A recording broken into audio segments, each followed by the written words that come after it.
Hola, buenas a todos y a todas, bienvenidos y bienvenidas. En esta oportunidad vamos a ver el tema de instrumentos utilizados en investigación cuantitativa. Ustedes me conocen, mi nombre es Pablo Galvez y soy magíster en salud pública y pertenezco al Departamento de Promoción de la Salud de la Mujer y el Recién Nacido. En esta presentación vamos a ver primero qué corresponde a un instrumento que se va a utilizar en investigación cuantitativa, cuáles son los pasos a seguir para poder construir un instrumento, cuáles son las principales ítems o partes que tiene que tener. Después vamos a ver qué corresponde a los conceptos de validez y de confiabilidad de un instrumento que van a servir para decir que un instrumento es bueno o no es bueno en investigación. Vamos a diferenciar cada uno de los tipos de validez, confiabilidad o reproductibilidad que encontremos. Y finalmente vamos a ver parte por parte cómo vamos a construir y aplicar finalmente un instrumento en investigación cuantitativa. Primero vamos a definir qué es un instrumento. Un instrumento en una investigación de tipo cuantitativa va a ser una herramienta que vamos a utilizar como investigadores o investigadoras para poder recolectar información de la muestra o de la población de estudio que es seleccionada y finalmente dar respuesta a una pregunta problema que nosotros planteamos en nuestra investigación y finalmente resolver el objetivo general y los objetivos específicos de la misma. No asocien que siempre el instrumento va a ser una hoja de papel. Lo más común es que sea eso, pero no necesariamente va a ser una encuesta como tal lo que ustedes apliquen como instrumento, ya que pueden ser otro tipo de herramientas las que son utilizadas. ¿Cuáles son los pasos a seguir para construir un instrumento? Son bastante simples. El primero es la creación del constructo. Vamos a ver más adelante qué corresponde al concepto de constructo y esta es la etapa de construcción en sí del instrumento mismo. Imagínense ahora sí la hojita de papel en la cual ustedes construyen cada una de las partes que tiene que tener. Y este instrumento tiene que tener validaciones de tipo posteriormente cualitativa y cuantitativa para que sea posible su utilización y reduzca los errores en la investigación. Así que yo le voy a mostrar ahora una serie de tres instrumentos para que ustedes posteriormente puedan analizar y verifiquen si son a simple vista desde un inicio buenos o malos instrumentos. En esta primera instancia les muestro un cuestionario de adherencia al paciente con tratamiento X. Si se fijan ustedes hay un primer recuadro en el cual les dicen el presente cuestionario se refiere al grado de cumplimiento y les explican un poco. Por favor responda a todas las preguntas indicando la opción que crea conveniente en cada caso. Muchas gracias. Y finalmente aparecen preguntas dicotómicas, ¿cierto? Con dos alternativas que dicen ¿toma siempre la medicación a la hora indicada? Sí, no. En caso. ¿Qué les parece a ustedes? Cuestionen un poco cómo observan este instrumento. Quizás a simple vista es un instrumento que es relativamente atractivo, es fácil de responder, como que dan ganas de responderlo porque es corto, es rápido. Sin embargo, hay partes que faltan aquí. Por ejemplo, no sé, no tengo la mayor idea de por qué estamos haciendo esta investigación. No tiene ningún propósito, no hay un objetivo claro. Solamente sé que tengo que responder una encuesta porque sí. Y eso confunde al entrevistado. Otro tipo. Dice, cuestionario médico deportivo, nombre, apellido, edad, teléfono, centro de salud. Y después dice, conteste por favor a las siguientes preguntas. Enfermedad cardíaca, sí, no. Si se fijan, también es un instrumento que es bastante simple, me parece que es corto, por lo tanto debe ser fácil de llenar. Es súper sencillo que si me dicen ponen nombre y apellido, yo sé que tengo que poner mis nombres y mis apellidos, mi edad, teléfono, ¿cierto? Ahora cuestionense ustedes qué les parece este instrumento, desde un poco lo que ya hemos empezado a ver. Es bastante complejo utilizar un instrumento de estas características. ¿Por qué? Porque el tiempo no solamente es el único parámetro que yo tengo que medir, o sea, que sea un instrumento que respondan rápidamente. Por ejemplo, nuevamente, no tengo idea por qué estoy contestando esto. No hay instrucciones claras de cómo contestarlo. No sé si puedo pasarme de las líneas o no. Si la letra que tengo que utilizar es letra mayúscula, es minúscula, es escrito a máquina, no tengo mayor claridad. ¿Por qué tengo que poner mi nombre en este cuestionario? ¿Por qué no puede ser anónimo? No hay explicación al respecto, ¿cierto? Después abajo dice, conteste por favor las siguientes preguntas. Enfermedad cardíaca, dos puntos. Mi pregunta es, ¿tengo que poner si tengo la enfermedad cardíaca? Si no tengo la enfermedad cardíaca, o me están preguntando por antecedentes de la enfermedad cardíaca, o en la línea que aparece abajo tengo que contestar, si yo pongo sí, tengo que poner la enfermedad cardíaca. Estas dudas no pueden ocurrir cuando ustedes utilizan un instrumento. Y eso tiene que ser claro, sobre todo si es autoaplicativo. Esto quiere decir que la persona se lo aplique a sí misma. Tercer ejemplo.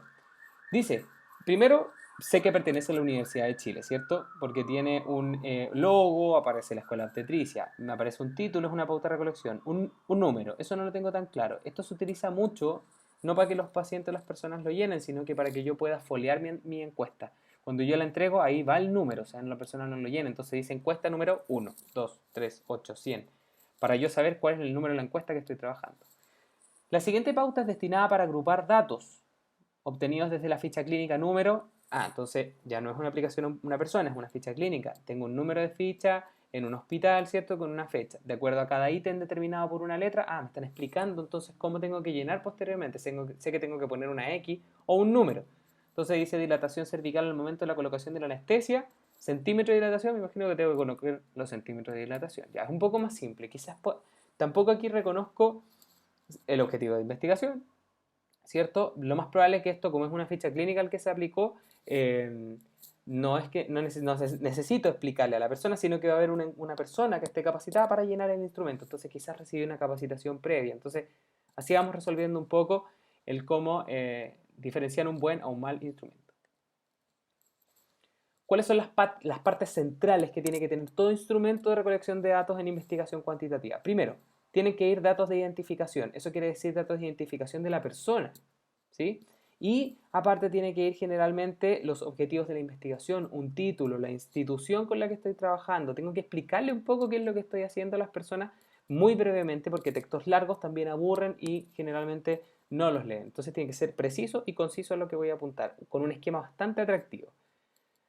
Tiene que tener instrucciones. No importa que la encuesta sea muy fácil de mirar, que vea pelotitas y que yo sé que tengo que poner en negrita o marcar una cruz. Las instrucciones tienen que ser súper claras para detalles, tales como el que le acabo de mencionar. Si aparece un círculo, lo ennegrezco, me puedo salir de los bordes o puedo marcar una X. Pueden haber muchas diferencias. ¿Y eso para qué me va a servir? Si después yo llevo una máquina de lectura de los circulitos, como el de la PSU, si tienen una X no me va a servir. Pero si tienen el circulito lleno y después la persona que hace la entrevista, que aplica el instrumento no puede estar llenando pelotitas porque pierde tiempo, ¿sí? Los datos generales. Aquí también pueden ir datos de identificación que podrían haber ido al principio como identificación propios de la paciente o la identificación de la investigación y después posteriormente datos generales del usuario, por ejemplo datos biosociodemográficos, o sea, qué edad tiene usted, en qué colegio estudió, sabe leer, hasta qué nivel educacional llegó, qué previsión tiene, etc. Finalmente los datos específicos, o sea, las variables principales que yo voy a buscar de mi estudio, las relaciones, los juegos, el instrumento en sí de lo que yo quiero que la persona me responda. Y finalmente agradecer. Y el agradecimiento tiene que tener, es un agradecimiento muy breve a la participación de las personas y generalmente se coloca, si usted quiere recibir información o los resultados de esta investigación, por favor coloque su correo electrónico, su teléfono, qué sé yo, dependiendo de lo que sea. Esto es un esquema muy general de un instrumento de recolección. Puede variar, pero son las partes principales que todos deberían tener. Vamos a hablar ahora de dos conceptos importantes que tienen que tener en consideración tras haber confeccionado su instrumento y para saber si es bueno o es malo. Primero, tengo que saber si el instrumento es válido. ¿Qué quiere decir que es válido? ¿O qué quiere decir la validez? Es el grado en que un instrumento mide la variable que pretende medir. Vamos a ver un ejemplo con una imagen a qué se refiere esto. O sea, estoy midiendo lo que realmente quiero medir, aunque suene ilógico.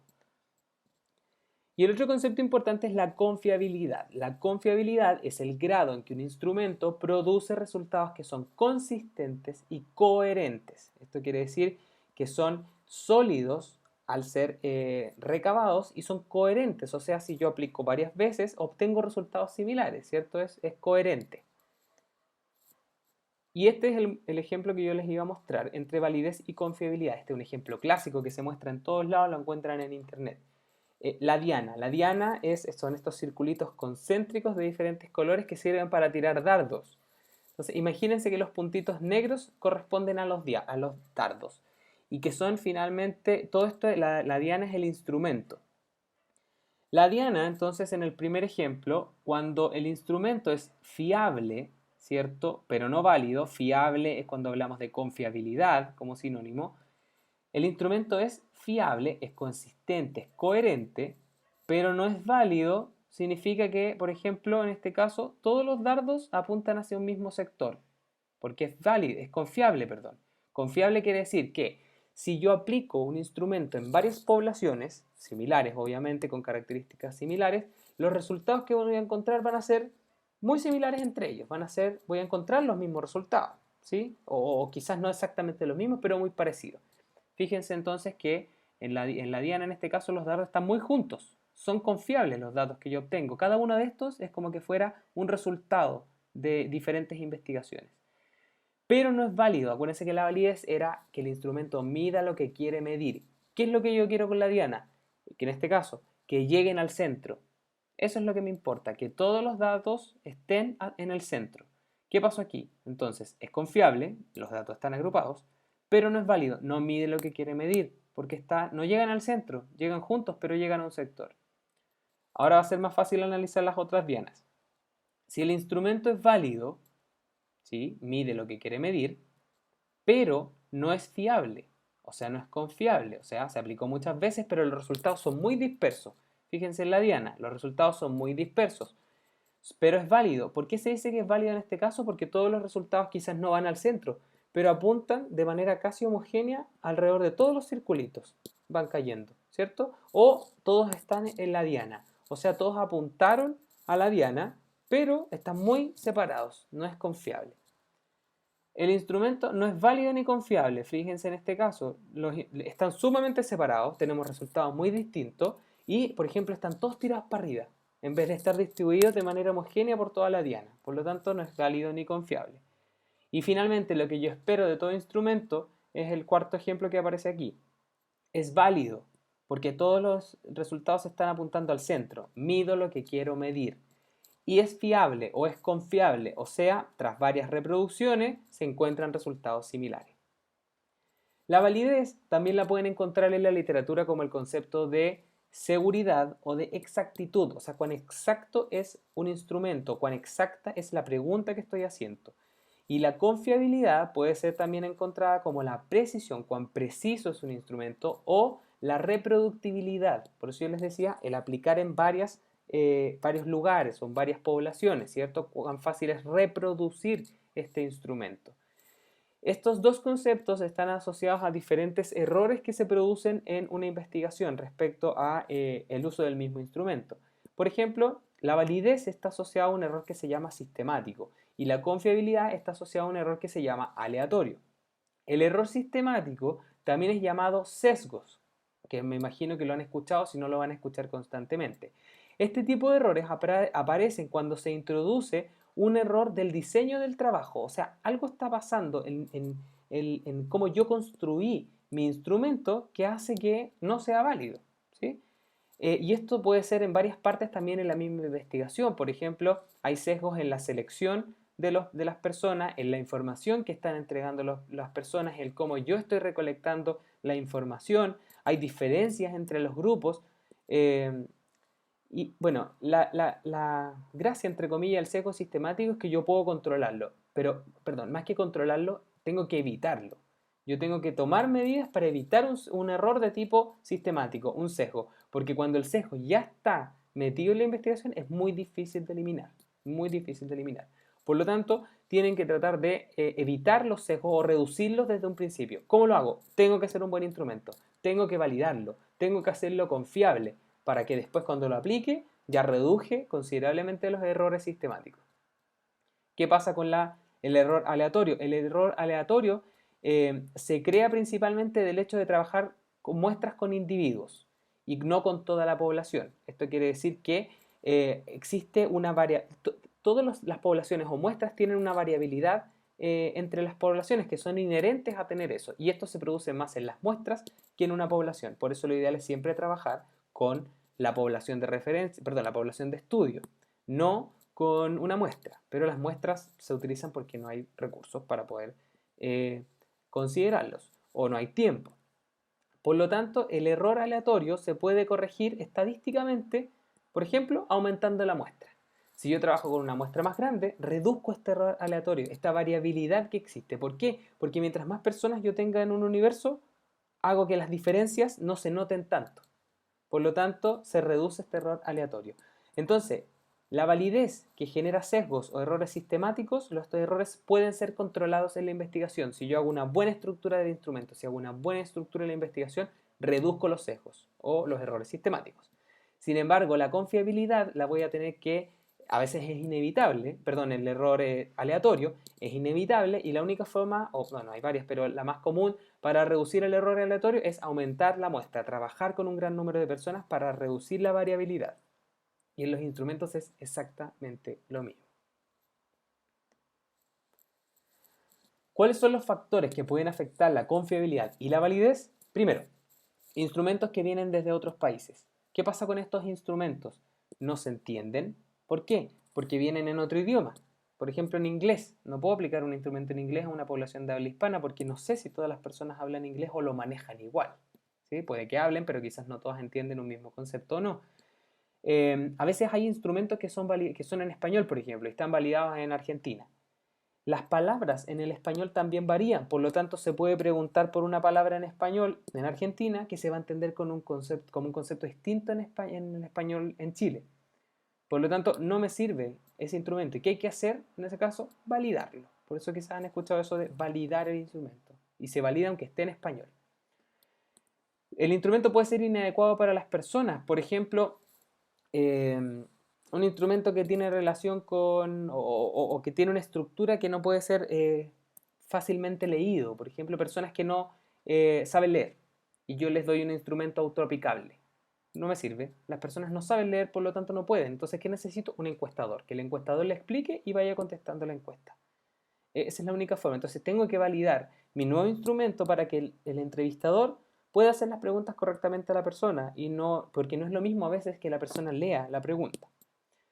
Malas condiciones donde se aplica. Por ejemplo, y esto ocurre comúnmente, tengo que aplicar una encuesta a las matronas de los turnos y voy al servicio de parto y en el servicio de parto, no sé, 9:30 de la mañana y me voy a poner a aplicar el instrumento. ¿Qué hacen las matronas? Están corriendo por todos lados. Están trabajando, la mayoría del tiempo al menos.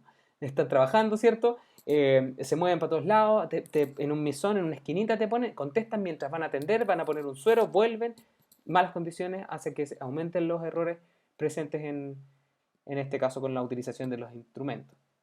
Y la improvisación. Un instrumento que no está bien confeccionado, que no se entienden las preguntas y que se aplica rápidamente en una condición no óptima, aumenta el riesgo de que existan errores. Vamos a ver ahora qué corresponde a la validación cualitativa del instrumento. Primero, la validez hay diferentes tipos de validez que van a conformar la validez total, ¿ya? La validez, para poder comenzar a medirla, una recomendación es que ustedes pueden aplicar el instrumento entregar el instrumento a un panel de expertos. ¿Esto qué quiere decir? Yo confecciono el instrumento, se lo llevo a un panel de expertos y ellos lo revisan. No es que contesten, ¿ya? Es que lo revisen. Se estima que tienen que haber entre 10 a 15 personas para revisar un instrumento, pero 5 a 7 personas es suficiente. Ahora, esto depende del número de ítems, de páginas, de bloques o de contenidos que tenga el instrumento, pero en general se recomienda esto. ¿Para qué me sirve?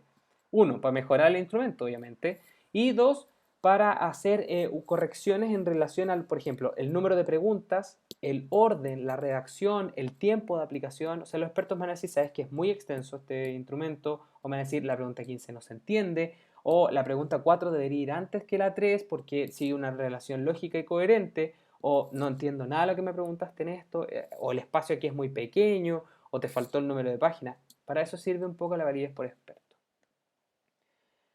Y entonces, como yo les decía, hay tres tipos de validez. Primero viene la validez de constructo. La validez de constructo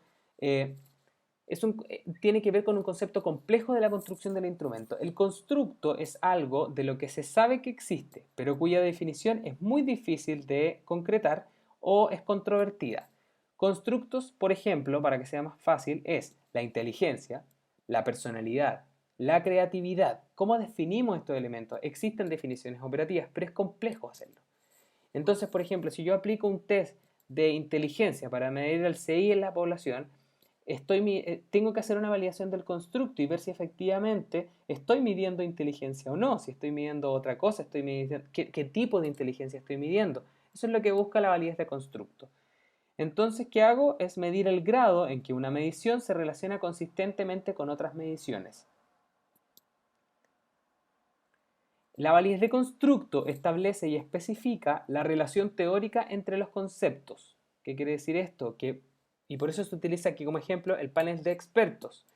¿Por qué? Porque todos que son expertos en un tema van a ver un mismo instrumento. Entonces, si todos entendieron el concepto de atención neonatal y todos eran expertos en neonatología, quiere decir que el instrumento en esa parte sí está bien construido, se entiende. Hay una lógica en lo que se está preguntando. ¿Y qué hace el experto? Correlaciona ambos conceptos, ¿cierto? Que tiene que ver a veces con el empirismo o con la práctica o con la evidencia. Va hilando todos estos elementos para poder decir si el instrumento es adecuado o no es adecuado. Interpreta la evidencia empírica. Esto quiere decir que lo que se aprende en un campo clínico, por ejemplo, porque se hace 20.000 veces y que se considera correcto, el experto me va a decir en este caso, o la serie de expertos, si eso es concordante con lo que yo tengo en mi instrumento respecto a estos temas complejos, ¿cierto? Que son los constructos. Otro tipo de validez es la validez de contenido. Esta es más simple que la anterior. En este caso, se refiere al grado en que el instrumento refleja un dominio específico o contenido de lo que se mide. Por ejemplo, si yo quiero medir cuál es el mejor docente, en este caso, para que yo mantenga un contenido correcto, yo si pongo una lista de docentes, yo no puedo poner, por ejemplo, a todos los docentes que trabajan en la escuela. ¿Por qué? Estoy faltando y estoy cometiendo un error, porque, por ejemplo, en la escuela nosotros trabajamos con docentes que son del campo clínico. Entonces, si yo les pregunto cuál es el mejor docente, yo tendría que incluir a los docentes de la escuela más los docentes de los campos clínicos. Entonces, el contenido, la validez de contenido refleja eso. Si yo les pregunto, ¿cuál es la mejor canción de Michael Jackson? Ustedes me pueden decir 2, 3, 4 las más comunes, pero si yo les presento un instrumento con las canciones de Michael Jackson, yo tendría que presentar todas las canciones y todos los álbumes de Michael Jackson para que ustedes puedan decir cuál es la que más les gusta. El tercer tipo de validez es la validez de criterio. En la validez de criterio lo que se hace es comparar la validez de medición con algún criterio externo. Por ejemplo, aplicar un checklist de atención del parto a una matrona de 5 años de experiencia en el área. ¿Qué quiere decir esto? Una matrona que hace 5 años atiende parto generalmente se considera un experto, sabe atender partos, ¿cierto? A pesar que pueda tener detalles en una u otra instancia, pero en general se asume que hay un perfil profesional importante, por lo tanto, sabe atender parto. Entonces, ¿qué hago yo? Confecciono el instrumento, se lo llevo a la matrona, ¿cierto? Y cuando ella está atendiendo el parto, chequeo.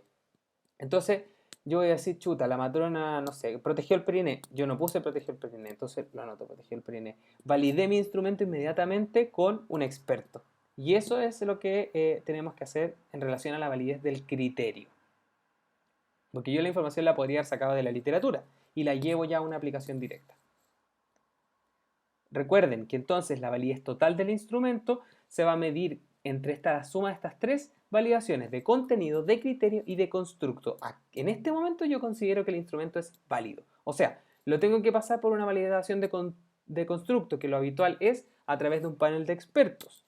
Lo tengo que aplicar con una medición de expertos, ¿cierto? Entonces ahí voy a ver validez de criterio. Y tengo que verificar que en sus preguntas o lo que yo esté midiendo exista una homogeneidad y un contenido total de lo que realmente quiero preguntar. Y ahí estoy viendo validez de contenido. Finalmente, para terminar un poco la parte final de la validación, voy a ver la validación cuantitativa. En relación a la validación cuantitativa, es un tema bastante complejo que no vemos en pregrado y representa principalmente la reproductibilidad del instrumento, o sea, cuán factible es poder reproducirlo, ¿cierto? Y en qué medida obtenemos los mismos resultados a aplicar nuevamente el instrumento, o sea, apunta a la confiabilidad. Y hay diferentes formas de poder hacerlo, que en este caso no las vamos a desarrollar porque requiere análisis estadísticos complejos. Por ejemplo, hay instrumentos donde se mide el porcentaje de concordancia, la validez de criterio o predictiva o un coeficiente que se llama coeficiente kappa, el coeficiente de correlación intraclase. Perdón.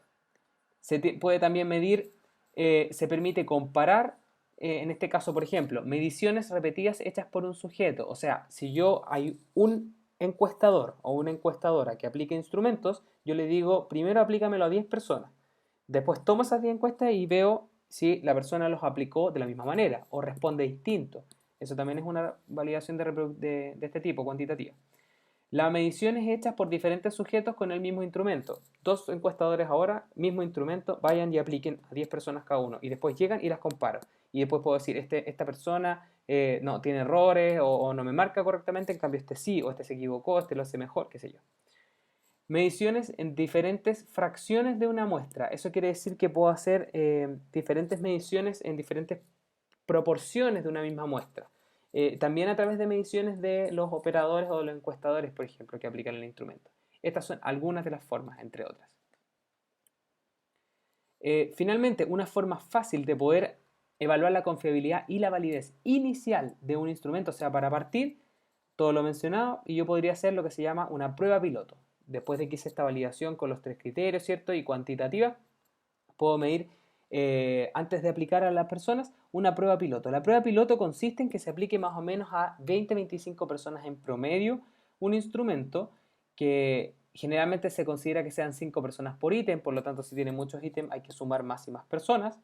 Las personas piloto en general no deben participar en estudios y deben tener características similares. Ejemplo, voy a hacer un estudio con las matronas de neonatología del Hospital San Juan de Dios. Trabajan en turno 24 matronas, que ese va a ser mi universo. ¿Necesito muestra? No, porque son pocas. Voy a trabajar directamente con el universo.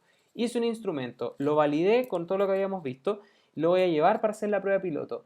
Necesito, por ejemplo, en este caso 20-25 personas va a ser mucho, porque mi universo es muy pequeño, son de 24 personas. Por lo tanto, voy a considerar una persona por ítem. Lo tomé como determinación solo y exclusivamente por el hecho de que tengo pocas personas en el universo. 4 personas, 5 personas, las tomo, les aplico la prueba piloto. O sea, eso quiere decir que hacen el instrumento, lo aplican, lo rellenan. Y estas personas tienen que tener características similares a la población de estudio, matronas de la NEO del Hospital San Juan. Me lo pasan, lo reviso y reviso, me contestaron bien, lo hicieron mal, no, esta pregunta no se entendió, me respondieron otra cosa distinta, qué sé yo. Después, cuando yo haya corregido nuevamente mi instrumento en base a esta aplicación, voy a aplicarlo, voy a hacer la aplicación real con el resto del universo, pero ya no puedo considerar 24 matronas, voy a considerar 20, porque hay 4 que ya participaron en la prueba piloto y no pueden volver a participar en el instrumento. Ojo con eso. Finalmente, vamos a ver las etapas que hay que tener para hacer la construcción y aplicación de un instrumento. Fase 1. Redefiniciones fundamentales. Reevaluar las variables. ¿Qué quiere decir esto? En esta etapa se tienen que reevaluar todas las variables de investigación.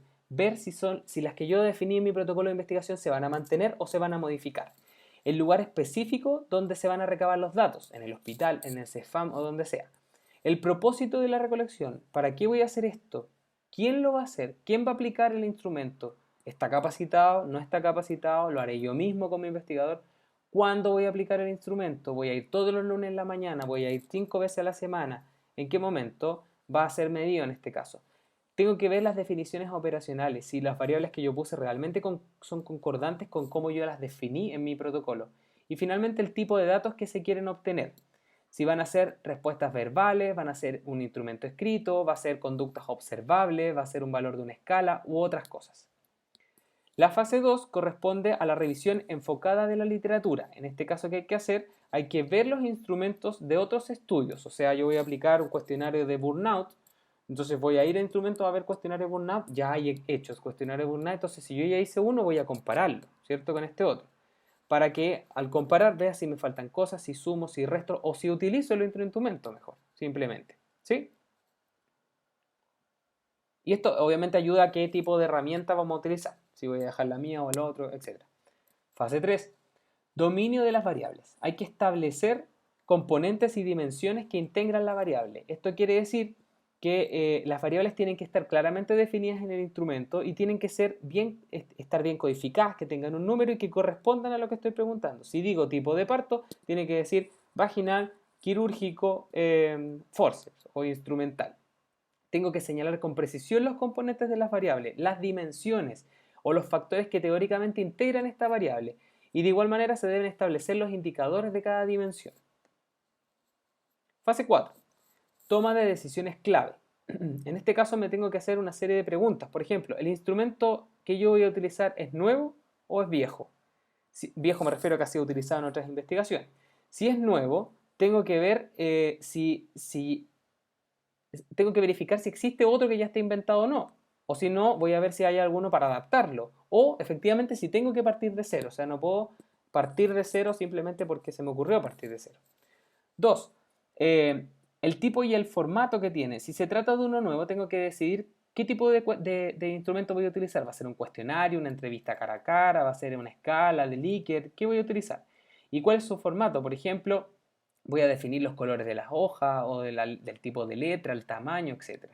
Finalmente, el contexto de la administración. Esto quiere decir que voy a definir si es un instrumento autoaplicado, o sea, la misma persona lo va a rellenar sin necesidad de que yo esté ahí, o es un cara a cara en un hogar, yo voy a ir a visitar una casa o un CEFAM y me tengo que encontrar cara a cara con la persona, va a ser en un lugar público, va a ser a través de internet, una encuesta telefónica, etc. La fase 5 habla de la construcción directa ya del instrumento. En este caso tengo que ver o empezar a crearlo de frentón y implica la generación, por ejemplo, de todos los ítems que tenga que tener o reactivos que también se llaman, los indicadores y las categorías del instrumento y tengo que determinar los niveles de medición, la codificación y la interpretación. Un concepto importante que siempre les van a decir es codifiquen los instrumentos. ¿Qué quiere decir esto? Que si yo preguntaba el tipo de parto y era vaginal, cesárea, forceps, es decir, 1, vaginal, 2, cesárea, 3, forceps. ¿Por qué me sirve ese numerito? Van a ver más adelante que sirve para la recolección de los datos. La fase 6 corresponde a la prueba piloto. Esto ya habíamos visto. Vamos a hacer un cálculo, ¿cierto? Verificación de la validez y la confiabilidad inicial de los instrumentos, como vimos al principio. Fase 7. Elaboración final. En este caso lo que se hace primero es revisar el instrumento, el sistema y todo el procedimiento de aplicación que habíamos determinado previamente. Implica la revisión del instrumento, los sistemas de medición y las formas de administración del mismo para implementar posteriormente cambios que sean necesarios, ¿cierto? Agrego o saco ítems, agrego instrucciones, no se entendió claro, no estaba el objetivo de la investigación y posteriormente construyo la versión definitiva del instrumento. Fase 8. Entrenamiento de los aplicadores. Lo que hay que hacer aquí es capacitar a las personas. Si voy a tener un investigador, perdón, un entrevistador externo, tengo que explicarle cómo aplica el instrumento con lujo de detalle. Si lo vamos a hacer nosotros mismos como investigadores o investigadoras, que es lo que habitualmente les pasa en pregrado, tienen que capacitarse entre ustedes. Si dos personas van a ir a aplicar un instrumento, tienen que verificar que las dos lo apliquen de la misma manera. Entonces se llegan a acuerdos entre ustedes, que generalmente se deben quedar por escrito. Fase 9. Autorizaciones de permisos y accesos. No es llegar e ir a aplicar un instrumento, sino que hay que pedir permisos. Por ejemplo, consentimientos éticos. Hay que verificar que pasen por los comités científicos, que pasen por los comités de ética, por los jefes de servicio de los hospitales, por la directiva o qué sé yo, para aplicar un instrumento. Tiene que haber permisos para poder aplicarlo. Finalmente, fase 10 corresponde a la administración, que es la aplicación del instrumento, o sea, se lleva a cabo la aplicación del mismo. Y la fase 11, que es la preparación de los datos. Los codificamos, ya están enumerados, ¿cierto? Pero ahora ya los listamos en una base de datos, que generalmente es un Excel, donde yo voy sacando la información de cada uno de los instrumentos que yo tengo y los llevo a esta base para poder ordenarlos. Los limpio y los inserto en mi matriz, que es mi base de datos. Y posteriormente viene la fase de análisis, que yo ya tomo esta información que tengo recopilada y la voy a empezar a analizar para entregar resultados del instrumento, que eso ya es tema de otra presentación. Les agradezco enormemente su atención, espero que esto sea importante o que les sirva para poder hacer investigación en salud. No todos son temas simples para poder analizar, por lo tanto, ustedes saben que quedan abiertos los canales de comunicación para que puedan hacer las preguntas que estimen convenientes. Muchas gracias.